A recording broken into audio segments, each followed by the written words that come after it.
ஒரு பாட்டு பாடுறா. ஜீ தமிழ ஒளிபரப்பாகிட்டு வர சரிகமபா சீனியர் சீசன் 5 நிகழ்ச்சியில் போட்டியாளராக இருக்கிற நடிகை தேவயானியுடைய மகள் இனியா இந்த வாரத்தில் காதோரம் லோலாக்கு கதை சொல்லுதறி என்ற பாடலை பாடி அசத்திருக்காங்க.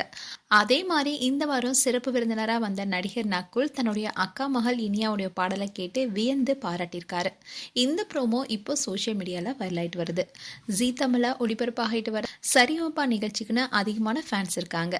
இந்த நிகழ்ச்சியில் சீனியர் அண்ட் ஜூனியர்னு 2 பிரிவாக நிகழ்ச்சி ஒளிபரப்பாகிட்டு வருது. ரீசெண்டாக தான் ஜூனியர்களுக்கான லிட்டில் சாம்ப் சீசன் 4 நிகழ்ச்சி முடிவுக்கு வந்துச்சு. இந்த நிகழ்ச்சியில் ரசிகர்கள் எதிர்பார்த்தபடி திவினேஷ் தான் வெற்றியாளராக தேர்வானார். அண்ட் சரிகமபா லிட்டில் சாம்ப்ஸ் நிகழ்ச்சிக்கு முடிவு வந்ததுமே சரிகமபா சீனியர் சீசன் 5 நிகழ்ச்சி தொடங்கப்பட்டுச்சு. இந்த நிகழ்ச்சியில் அதிகமான கண்டஸ்டன்ஸ் கலந்துக்கிட்டாங்க. இந்நிலையில் தான் அதில் 21 போட்டியாளர்களுடன் இந்த நிகழ்ச்சி தொடங்கப்பட்டிருந்தது. அதில் இந்த வாரம் டூயட் ரவுண்ட் நடக்குது. அதே மாதிரி இந்த வாரம் இந்த நிகழ்ச்சிக்கு சிறப்பு விருந்தினராக நடிகர் அதர்வா முரளி அண்ட் நடிகர் நக்குலும் வந்திருந்தாங்க. இதுல இந்த வாரத்துக்கான முதல் ப்ரோமோல தேவயானியுடைய மகள் இனியா காதோரம் லோலாக்கு என்ற பாடலை பாடியிருக்காங்க.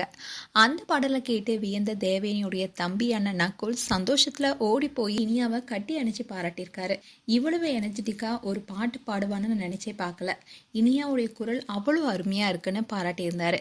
நடிகை தேவயானியுடைய மகள் முறைப்படி இசை பயிற்சி பெற்றிருக்காங்க.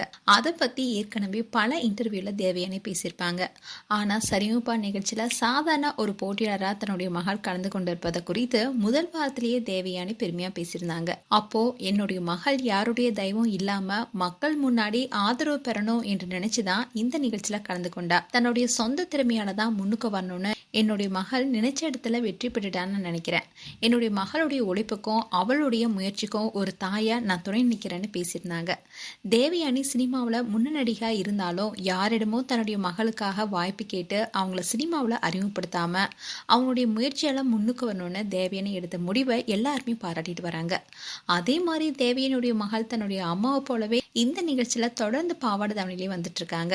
மேலும் தேவனுடைய மகள் இனியா குறித்து உங்களுடைய கருத்துக்களை கமெண்ட் செக்ஷன்ல சொல்லுங்க. இது போன்ற வீடியோஸை பார்க்க நியூஸ் தமிழ் கிட்ஸ் சேனலை சப்ஸ்கிரைப் பண்ணுங்க. மறக்காம நோட்டிபிகேஷன் பட்டனை கிளிக் பண்ணுங்க.